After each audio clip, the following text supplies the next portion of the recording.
Stories shape how we see the world. Voice of Witness is an award-winning oral history nonprofit harnessing the transformative power of storytelling. We work with individuals and communities impacted by injustice, helping them document their lived experiences through oral history, telling their own stories in their own words. In an era of reductive sound bites, we need this kind of nuanced grassroots storytelling to create a more just future. Visit voiceofwitness.org/learn to get involved, check out our workshops, and download tools to support your own project. Join us in building a more connected world, one story at a time. Hi, I'm Rashmi Sajani, founder of Girls Who Code. Look, I'd consider myself a pretty successful adult woman. I've written books, founded 2 successful nonprofits, and I'm raising 2 incredible kids. But here's the thing. I still wake up wondering, is this it? And if the best years are yet to come, when's that going to start? Join me on My So-Called Midlife, my new podcast with Lemonada Media, where we're building a playbook for navigating midlife, one episode at a time. Each week, I'll chat with extraordinary guests who've transformed their midlife crisis into opportunities for growth and newfound purpose. At some point, we all ask ourselves, is there more to life? I'm here to discover how to thrive in my second act, right alongside you. My So-Called Midlife is out now, wherever you get your podcasts. Lemonada.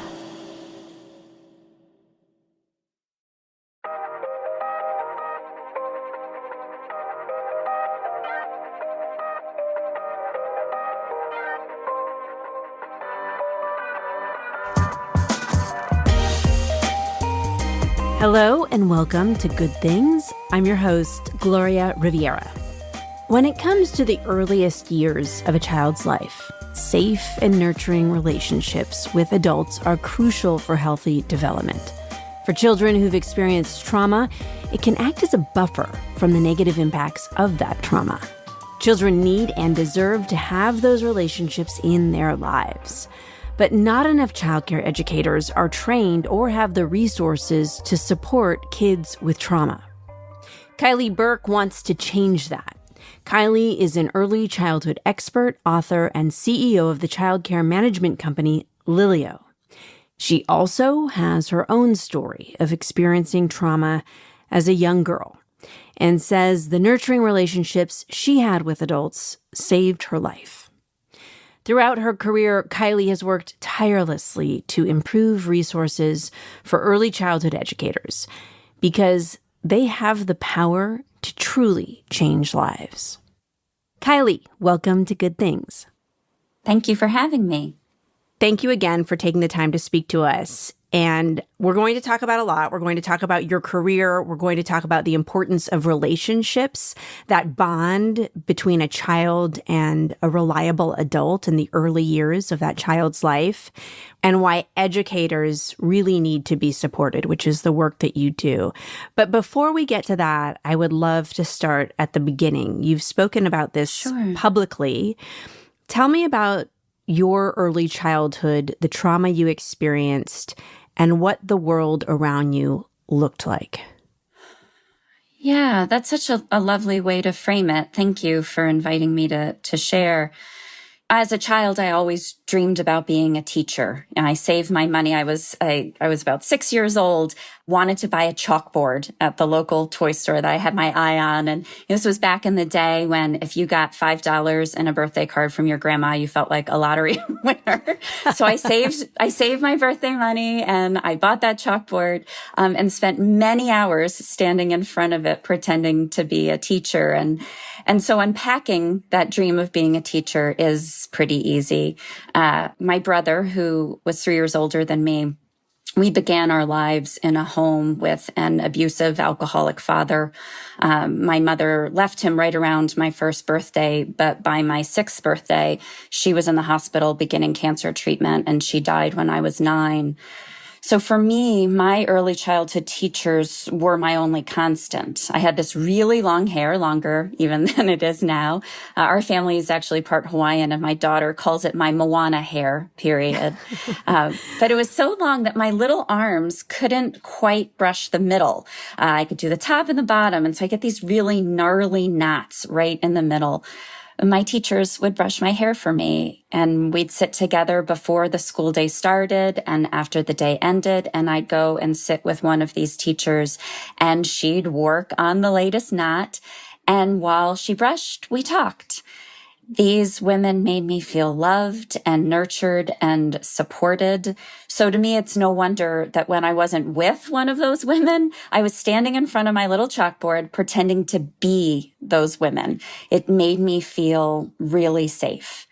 My brother didn't have that. He didn't have that support, right? He was a little older, so relationships with teachers were a little bit different.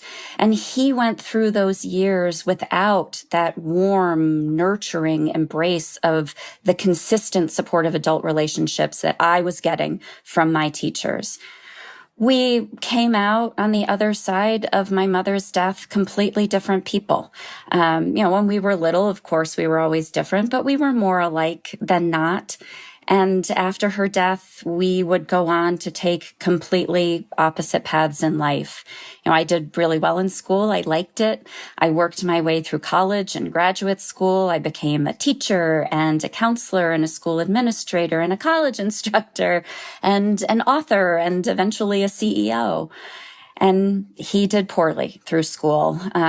Many hours in the guidance counselor's office for what they called at the time, like dramatic behaviors, right? Back then, no one was talking about mental health. That just wasn't part of our vernacular.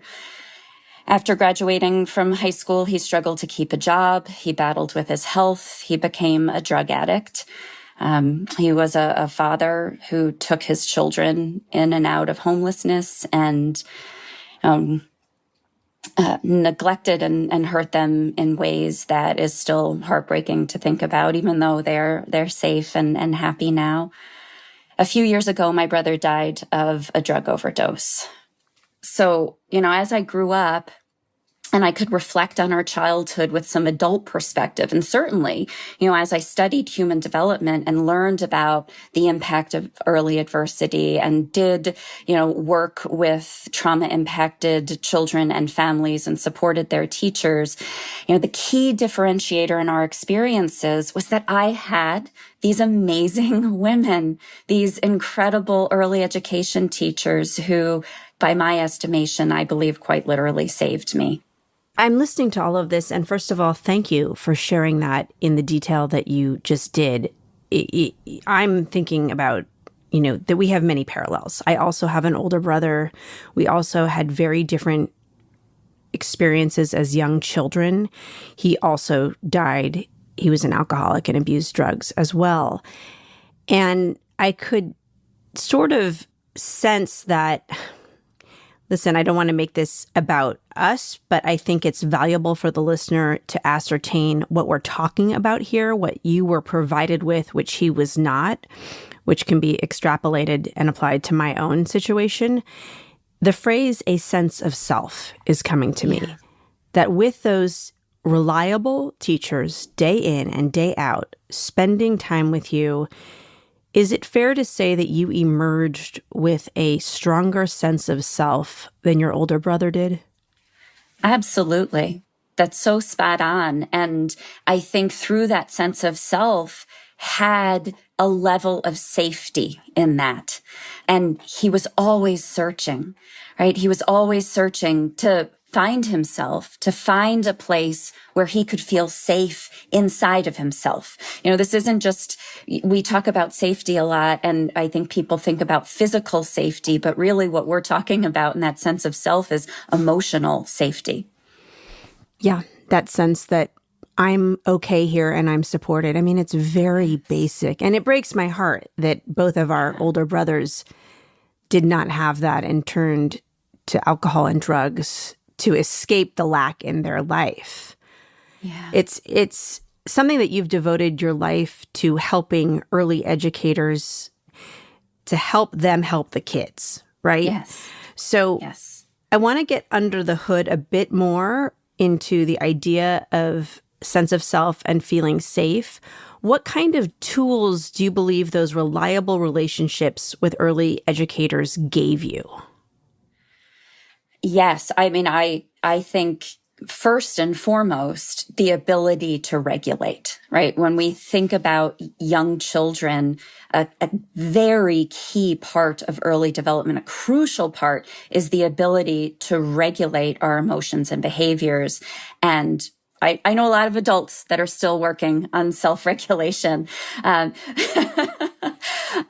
But a big piece of that is being able to regulate our stress response, right? So children who are exposed to early adversity and trauma, you end up with a dysregulated stress response.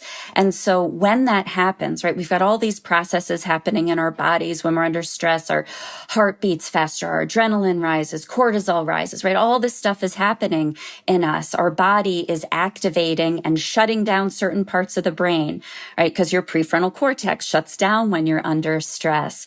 And so for young children, that means that some of our brain pathways are being strengthened and some are being weakened. So if we think about the tremendous impact that has on young children whose brains are still developing, when the architecture of their brains is being built, the neural pathways telling children to be on high alert, to be hyper vigilant, to be ready to fight or ready to run or ready to shut down and retreat and protect themselves, those neural pathways are being strengthened.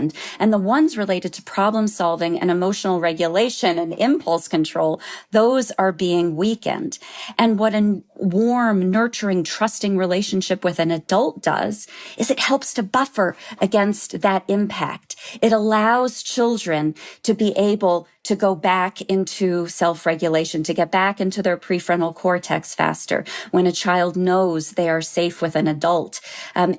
Looking back at those relationships with a very clinical lens, Right. That's what I would say is really what impacted my actual brain and body development that shaped the trajectory. Now, I also have lots of warm, nurturing, wonderful memories, and that helps me to seek out relationships like that in my life, right? There are all these trickle-down impacts that a teacher's relationship with a child, just like a parent-child relationship, has the power to dramatically influence all of the things, how to love, how to trust, how to enjoy a book, right? Like everything that a parent-child relationship has the power to impact, a relationship with a teacher can also provide that same nurturing, buffering impact.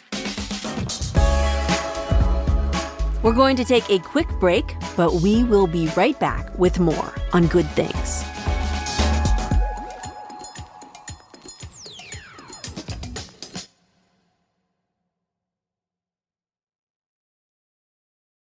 Interested in the power of first-person storytelling?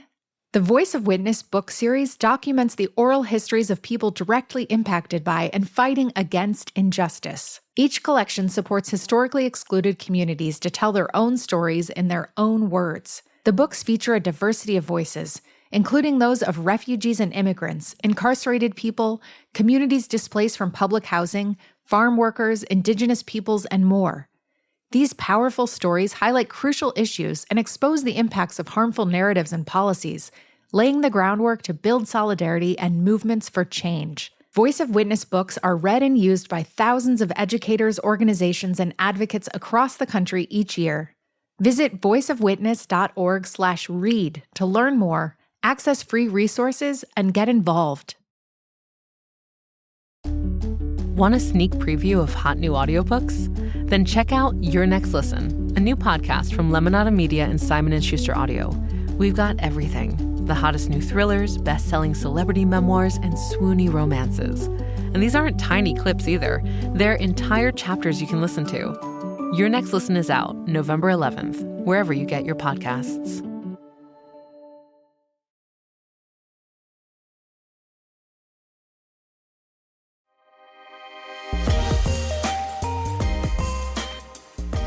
To hear you speak about this in a clinical sense, neural pathways, that's a really, okay, I'm going to really nerd out here, but that's a very exciting word to hear, because we are teaching, the teachers that we entrust with our children are teaching them how to become good humans, and healthy neural pathways are critical to that. So let's get into that, because I want to hear about your work with Noni for Teachers. Am I right to describe it as a game changer? Yes. So after leaving the classroom and school administrator work, I went to a company called Teaching Strategies, which works with early education programs, providing curriculum and assessment materials. And I'd spent many years there, a decade and a half there, working on resources for teachers. And when I left the CEO seat at Teaching Strategies, a colleague of mine came with me, and we had been in that last year there really looking at all of the research that was coming out about adverse childhood experiences and the impact of trauma. And we were doing a deep dive into that right as the pandemic started. And so we had just started talking to and partnering with an organization called the Laurie Center, which is the leading research organization in how to work with trauma-impacted children and families. It's an amazing group of educators and psychiatrists and psychologists and doctors who do intensive work and also have a preschool program to work with children whose trauma has essentially excluded them from a public preschool program or a Head Start. So wait, let me just stop you right there. So what are those kinds of traumas that they're excluded from our public school system? Yes. What takes a child out of that pool for admission? Yeah, so it's what we were just talking about. So their experiences in their life, right, have been so impactful on how their brains have developed that they are living in a hypervigilant stress response state. And so we see that in preschool programs in children who are disruptive, children who seemingly, and I'm going to put air quotes around this, provoke chaos. The children who are flipping over tables and fighting teachers, or they're just shut down in the corner of a room, completely dorsal, right? They're frozen in a corner, not taking care of their biological needs. So these are 4-year-olds who need to be changed a lot because they're not using the bathroom and not taking care of themselves. So it's when their behaviors overwhelm the classroom. It's so helpful to hear you really explain it. And one of my questions was, not every teacher will know the specific trauma. What are the signs they can recognize? Yes, there are over 30 different categories of what I refer to as behaviors that challenge teachers, as opposed to saying challenging behaviors. They're just behaviors that challenge us. They're different for each person. But when you look at those behaviors, how can you look at it through the lens of, oh, this is just a child who's dysregulated. This is a child who's fearful. How can I help this child feel safe? And that's going to be different for every child, which is what makes it challenging. So what Noni does is it helps to coach teachers through the process of identifying that, and then immediately serves up guidance about what to do. So, if you have a child who understanding their desire for proximity or distance, right? There are some children who, when they're dysregulated, you wrap your arms around them and you can feel their body relax, and you can do that physical co-regulation with them. And there are other children who need space, and any kind of closeness is a threat, because in their life, closeness from a grown-up is scary, and they need to protect themselves from that. So as soon as teachers get this insight, you see the behavior in this totally different light. Yeah. As CEO of Lilio, what is Lilio doing specifically to support teachers? One of the beautiful things about Lilio, which, now I've done everything from be an infant toddler caregiver with 3 babies to being the CEO now of a few different businesses serving the industry. And our core focus at Lilio, like what we believe in our hearts, is that early childhood educators have the power to change children's lives and ultimately the world. And the focus for us is really on private childcare. And private childcare is everything from, family childcare or a friend, an auntie, a grandma taking care of your child, all the way up to the kinder cares, very large childcare chains. And at Lilia, we're focused on serving that childcare market, which out of the entirety of the early childhood space is the most fragmented and needs the most funding. It's where most of the children are being cared for. That's where most of our children are. We have a lot of focus and energy and attention on public pre-K, and I think that that's wonderful, and I think that that's great, and I love Head Start and Early Head Start, and I spent many years in military childcare programs, but most of our children are in childcare. And so being able to create resources specifically for those educators and caregivers, I like being able to focus on their needs. Here we are with these resources available to teachers. How do you deliver it? How do you put it in front of the teachers and say, this will help you help them? Yeah, and I do believe that's the responsibility of companies and organizations serving this field. I've been in the position of being alone in a classroom with a group of children, and the time and energy you have to seek out those resources is very limited. And so to me, I think it is the moral and ethical obligation of any business serving this industry to be addressing the actual problems that classroom teachers and caregivers are facing. Provide resources to those folks so that they can better serve the children and families they work with and make their lives easier. Right. And I just want to extrapolate from that because it makes me think of from here, good things will follow. Literacy, better high school graduation rates, staying out of, incarceration, everything. There's a long list. But if we fix it early and we fix it by providing young children who have had adverse childhood experiences, if we can get in there, like you experienced, I think of you for whatever reason, sitting in a chair, looking outside with your hair being brushed. I don't know if that's accurate or not, but that's the image. That is totally accurate. It is? Yes. Wow. But I think about providing that, from there, good things will follow. Yeah. So, yes, we know that the conversation around early childhood education is often about availability and spaces and are there enough programs? Is it affordable? Yeah. All important things. But from reading about you and your work, I take that we also need to be focused on the kind of care that's being offered and those quality interactions that can change the trajectory of a young child who's been exposed to trauma. It can change their life. Yes. Can you talk about that connection in your work and how you see those relationships affecting outcomes for students? Yes, absolutely. There's a wide body of research that shows that if you take a child from what we would consider to be a challenging home environment. So let's look at very low socioeconomic levels, a low availability of adult support. If you go into that home and you remove that child from their mama, it's usually the moms, you remove the child from that home and you put them in low quality childcare, their outcomes are even worse than if you just left them at home. But the point is that if you want to be the buffer only happens if it's a warm, nurturing, supportive, trusting relationship. And that is all quality. The center of quality is the relationship between the child and the adult.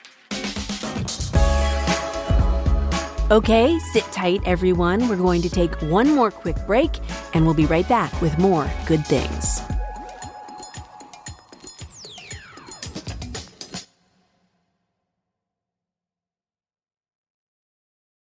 Want more from your favorite Lemonada Media podcasts while supporting the shows that help make life suck less? Subscribe to Lemonada Premium today. As a subscriber, you'll unlock exclusive bonus content like never-before-heard interviews, behind-the-scenes moments, bonus episodes, and so much more. It's easy to sign up no matter what podcast app you use.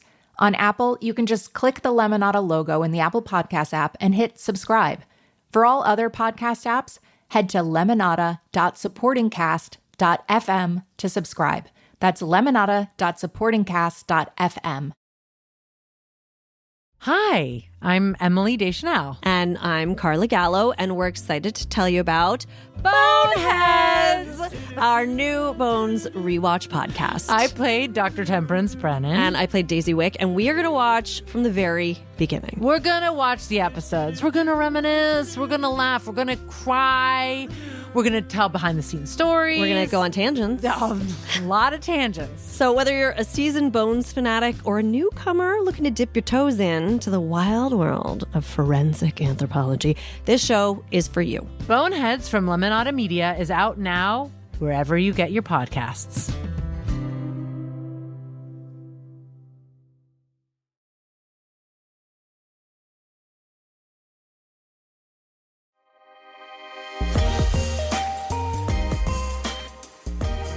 Because you've had so many years inside the classroom, is there a child that you've seen go from, age 3, 4 to much older that's thrived and that it was because of this warm relationship that they had? Yes, absolutely. I can think of so many children, but my near and dear to my heart story is about a little boy named Casey. So Casey came into my pre-K classroom with what my colleagues at the preschool called was a rap sheet, right? He'd been in another military child program, was transitioning into my classroom. And so you get a file on children. It talked about aggressive behaviors and hitting the teachers and screaming swear words and turning over furniture, like all of these things. And this is pre-K. Let's just remind everybody, pre-K. 4 years old, Yeah. 4 years old. And the teacher had actually written a note that said she struggled to find something that she liked about Casey. Oh, and so that breaks my heart. I know, 4 years old. And so just hearing that, you can see the trajectory of Casey's life. Like you can see it clear as day. So when Casey came into my classroom, he exhibited all of those behaviors. I really tried to hone in on my observations of him to find something I liked, to find a connection point with him. Like, what was this child good at? What did he like? What was he naturally interested in? And so there were a few glimmers that I saw in the first couple of weeks. One was he had been systematically asked to leave the areas of the classroom because he'd knocked over the refrigerator in dramatic play and throwing blocks in the block area. And so I took him to come sit with me at the art table. And I pulled this model airplane over and I said, Casey, let's draw this together. And he sat there for a good 15 minutes, which, for a 4-year-old is like, you have to look at time like dog years. Like that's a really long time. And so I was like, oh, here's something that we can really tune into. So when I had my first conference with Casey's mom, I was able to talk to her about some of those glimmers, some of those sweet things that I had seen happen, and started the conversation that way rather than with a litany of, here's all the bad things that your son has done. And she cried. Oh my gosh. And I don't think anybody had ever talked to her this way about her child. And so then that allowed her to open up to me. And she shared that Dad had left. It had been a really contentious divorce. She admitted to lots of screaming in the house. And Casey was a super sweet, lovely, wonderful little 2-year-old. And when all that happened, he became a different person, right? So I had all this background information on Casey. And so it was just slowly over time building that trusting relationship, paying attention to the things that he liked and that he was good at. You know, he found his place in our classroom as the child who was an excellent observational drawer. He found pride in that. He found a place in our classroom community. Now, I remember one time that he was having a particularly challenging day, and he would get very physically out of control. Like, I think about all of that adrenaline pumping through his tiny little body. And I would hold him, and actually physically restraining Casey is what would help him to calm. And he had been screaming, "I hate you, Miss Kai-leé. I hate you. I hate you." And finally, when he calmed down and he snuggled into me, he said, "I really love you." Oh my God. And it just, I know. it took months. This was not, was not like in Right. 2.5 weeks, Casey was, the angel child. But by goodness, by the end of the year, he was just a member of the classroom community. And he had friends, and he had pro-social behaviors, and it even impacted his relationship with his mom and brother at home, because he was able to be more regulated there because he was learning how to regulate. I mean, it really is the power of that relationship. And that's all. Yeah. That's all it is. I mean, just the idea that all that adrenaline through a 4-year-old's body, I mean, what are they going to do with it? It has to come out somewhere. So to teach that child how to allow it its own breathing room, that's a really beautiful thing. What do you want people to take away from this conversation? I'm taking away this new perspective on the work that we need to do to support our teachers. You know, someone needs a lot of support and resources, from self-care to all the work that it takes to help these kids.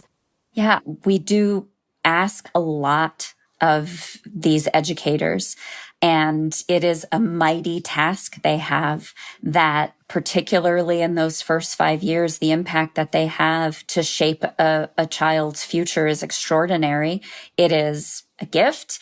It is wonderful, amazing work, and it is incredibly hard. I love that you just mentioned self-care. So being in support of teachers, so that they can show up for these children. Yes, 100% to that. Yeah. And so what does self-care look like? What are your suggestions for teachers? How do teachers take care of themselves? Yeah, there's a lot there, that you have the ongoing self-care practice, whatever that is that you do, your morning routine, whatever that you have a practice to start your day in a more level state. It can be very easy to start our days a little frenetic. And if frenetic comes into the classroom, ooh, boy, do the children feel that. So having a practice to try to start your day, and on a scale of 1 to 10, instead of starting the day at a 7, maybe you're starting at a 2. So whether that's through breathing or movement, somatic exercises, we have lots of those kinds of practices. And then we also have practices that help teachers to identify when they are getting dysregulated in the moment of teaching, and to come back into what, we'd say is our thinking brains. Oh my gosh, that sounds so hard. Yes. That sounds so hard to me, to be able to self-diagnose in the moment. I mean, I've been working on that for more than 20 years in therapy. Like, how do you do that? How does a teacher do that? Yeah. We practice cueing into our body signals. So you can actually activate your stress response if you think about something that's really stressing you out and dwell on it. You can feel the tightness in your chest. You can feel your temperature start to rise. So by practicing outside of the moment, you learn how to have self-awareness in the moments. You're like, oh, wait, I'm feeling that tightness in my chest. And you have to believe that when that happens, that means you can't think clearly. So it means you have to do something to be able to come back into what I say is come back into our bodies, right? Yeah. So we do things like feel the ground. So you just feel the ground beneath your feet. And it takes 5 seconds. And you can come back into your brain. Yeah. I sometimes with my kids, I say, okay, I'm just going to go in the kitchen and take a few deep breaths. I'll be right back with you, because I can feel that I'm about to be like, I just need to. It's an awesome mom move. That is so great. Yes, my kids and I practice breathing, and I'm like, take a breath. But I just, you've given me a new appreciation for the teachers that are with my kids every day, and I just want to thank you for the work that you have done to change what is available to teachers so that they can positively affect change in our youngest learners. So thank you, Kai-leé. Thank you so much for this conversation. I appreciate it.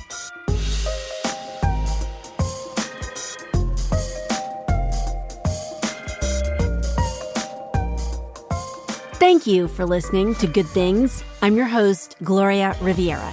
This episode is made possible with support from Lilio, whose mission is to elevate early childhood programs with innovative design, quality content, and professional growth opportunities, delivering joyful learning experiences for all children.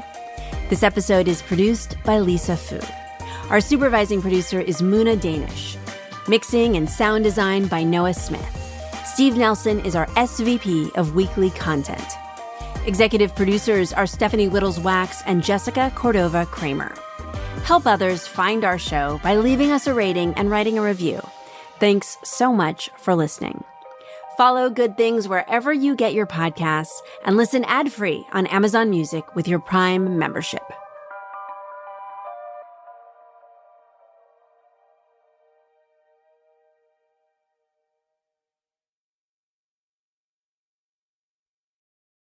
Hi, everyone. Gloria Riviera here, and we are back for another season of No One is Coming to Save Us, a podcast about America's childcare crisis. This season, we're delving deep into 5 critical issues facing our country through the lens of childcare: poverty, mental health, housing, climate change, and the public school system. By exploring these connections, we aim to highlight that childcare is not an isolated issue, but one that influences all facets of American life. Season 4 of No One is Coming to Save Us is out now wherever you get your podcasts.